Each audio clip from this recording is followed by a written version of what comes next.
بسم اللہ الرحمن الرحیم۔ آج کی ویڈیو میں ہم جنات کے بارے میں بات کریں گے، اور جب اللہ تعالیٰ نے سب جنات اور فرشتوں کو حضرت آدم علیہ السلام کو سجدہ کرنے کا حکم دیا تو اس وقت شیطان کے ذہن میں ایسی کیا بات آئی کہ جس نے اسے سجدہ نہ کرنے پر مجبور کیا؟ محترم ناظرین، جنات انسانوں سے بھی پرانے ہیں۔ انسانوں سے پہلے جنات زمین پر آباد تھے۔ جنات اللہ تعالیٰ کی بہت طاقتور تخلیق ہیں، اور اللہ تعالیٰ نے انہیں اختیار بھی دے رکھا ہے۔ جنات کے دنگا فساد اور قتل و غارت کی وجہ سے اللہ تعالیٰ نے فرشتوں کو حکم دیا کہ زمین پر جاؤ اور جنات کو پیچھے کی طرف دھکیلو، یعنی غیر آباد جگہوں کی طرف، کیونکہ میں اس دنیا میں اپنا ایک خلیفہ بنانے جا رہا ہوں۔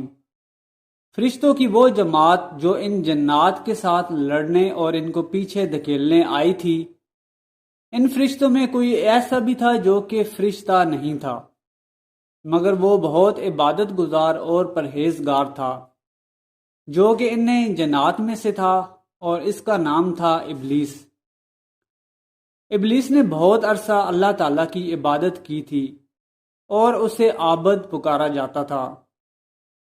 اسی وجہ سے اس کو فرشتوں کے برابر مرتبہ دیا گیا تھا، کیونکہ کوئی شخص جس کو مرضی یا اختیار دیا گیا ہو اور وہ اللہ تعالیٰ کی عبادت کرے تو اس کا مقام فرشتوں سے بھی اوپر چلا جاتا ہے، لیکن اگر وہ گناہوں میں پڑ جائے تو جانوروں سے بھی نیچے چلا جاتا ہے۔ قرآن پاک میں ہے کہ یہ لوگ جو گناہوں میں ہیں یہ جانوروں کی طرح ہیں، بلکہ جانوروں سے بھی بدتر ہیں۔ غرض ابلیس اللہ تعالیٰ کا بہت ہی نیک اور عبادت گزار جن تھا۔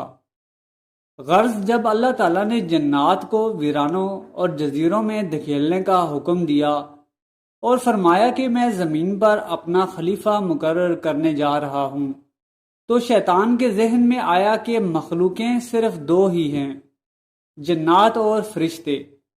اس نے سوچا کہ جنات میں سے تو کوئی اس قابل نہیں کہ اللہ پاک کا خلیفہ بن سکے، اور فرشتوں کے پاس فری ول یعنی اختیار نہیں ہے، وہ تو صرف اللہ تعالیٰ کی عبادت کے لیے ہیں، تو پھر پیچھے کون بچتا ہے؟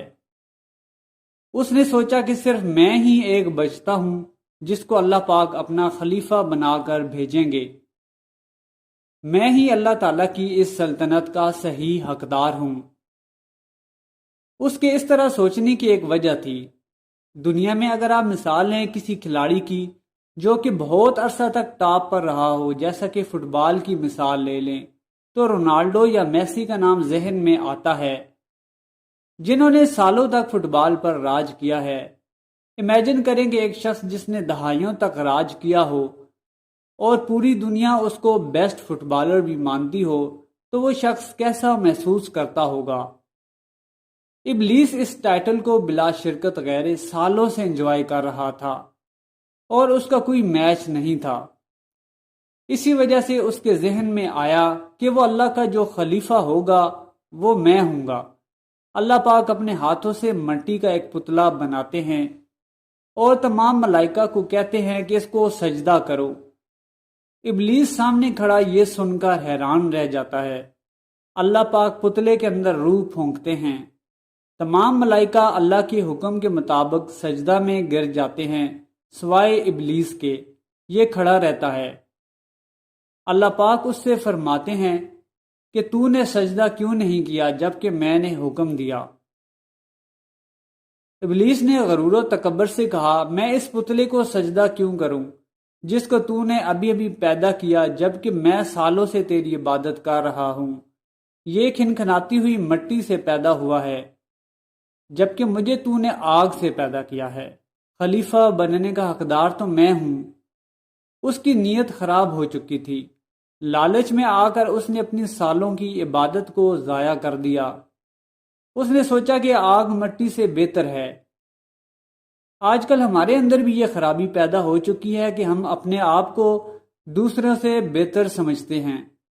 اللہ تعالیٰ کے بنائے ہوئے قوانین کے مقابلے میں ہم انسانوں کے بنائے ہوئے قوانین کو بہتر سمجھتے ہیں، یا جو قوانین مغرب نے ہمیں دیے ہیں وہ اسلام کے بنائے ہوئے قوانین سے بہتر ہیں۔ جو میں سوچ رہا ہوں وہ زیادہ بہتر ہے میرے لیے اس کے مقابلے میں جو کہ اللہ تعالیٰ نے حکم دیا ہے۔ ذرا سوچے، ایسا کرنے سے کیا ہم خدا نخواستہ ابلیس کے راستے پر تو نہیں چل رہے؟